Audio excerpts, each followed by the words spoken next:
I cried because I had no shoes. Then I saw a man who had no feet. ইংরেজিতে প্রচলিত এই লোককথাটি গান্ধীজিকে খুব প্রভাবিত করেছিল। গান্ধীজি জীবনে লড়াই করার একটা নতুন উদ্যম পেয়েছিলেন। জীবনে যদি প্রয়োজনীয় সামগ্রী নাও থাকে তবু আমরা লড়াই করতে পারি, তবু আমরা বেঁচে থাকার জন্য, অধিকার আদায় করার জন্য লড়তে পারি। গান্ধীজিকে এটা শিখিয়েছিল তার ইংল্যান্ডের অভিজ্ঞতা। ইংল্যান্ডে যে তার শিক্ষণীয় সময়, যেভাবে ইংল্যান্ড তাকে একটা মানুষ এবং সেই সঙ্গে একজন ব্যারিস্টার বানিয়ে তুলেছিল, ইংল্যান্ডের কাহিনী ভিডিওতে দেওয়া আছে। ইংল্যান্ডের কাহিনীর পর গান্ধীজি ফিরে আসছেন ভারতে। ইংল্যান্ড থেকে ভারতে ফিরে আসছেন এবং বোম্বে বন্দরে তিনি অবতরণ করছেন। তার দাদা তাকে বোম্বে বন্দরে নিতে আসছে। গান্ধীজি যখন বন্দরের থেকে বেরিয়ে এলেন জাহাজ থেকে, তার দাদা তাকে স্বাগত করার জন্য দাঁড়িয়েছিলেন। তাকে স্বাগতম করার সময় দেখলেন তার দাদার মুখ খুব ভার দুঃখিত মুখ। এই অবস্থায় তিনি তার দাদাকে জিজ্ঞাসা করলেন, কোনো খারাপ খবর আছে? দাদা সম্মতি জানালেন কিছু সপ্তাহ আগেই তাদের প্রিয় মা মারা গিয়েছেন, পুতুলিবাই। গান্ধীজিকে এই জন্যই খবর দেওয়া হয়নি কারণ সেই সময় তার পরীক্ষা চলছিল। তার পড়াশোনায় বা পরীক্ষায় যাতে কোনো ক্ষতি না হয়, এভাবেই তার দাদা তাকে খবর দেন। গান্ধীজি খুব মর্মাহত হলেন, গভীরভাবে আহত হলেন।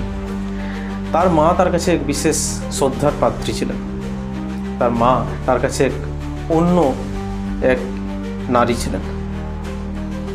তিনি তার মাকে কথা দিয়েছিলেন এবং তিনি যে কথা রেখেছেন এটাও তিনি জানাতে এসেছিলেন। পাস করার পর ফিরে এসে তিনি গভীর মর্মাহত হন মায়ের শোকে। কিছুদিন পর রাজকোটের কোর্টে তিনি ব্যারিস্টার হিসাবে জয়েন করেন। সেখানে কোর্টে কেস লড়তে গিয়ে দেখেন যে সেখানে যারা উকিল আছে, ব্যারিস্টার আছে, তারা অনেকেই লোভী এবং দয়া মায়াহীন। তিনি দেখতে পান যে এই শাসন ব্যবস্থায়, বিচার ব্যবস্থায় পাওয়ারফুল লোকরা, শক্তিশালী লোকরা, ক্ষমতাবান লোকরা তারাই শুধু বিচার পায়। গরিবদের এখানে বিচার পাওয়ার কোনো সুবিধাই নেই। গরিবদের কোনো অধিকারই দেখতে পেলেন না তিনি রাজকোটে। কিছুদিন রাজকোটে কাজ করার পর তার কিছুটা অস্বস্তি হচ্ছিল। এই সময় সাউথ আফ্রিকায় একজন গুজরাটি ব্যবসায়ী ছিলেন, দাদা আবদুল্লাহ অ্যান্ড কোম্পানি তার ছিল কোম্পানি।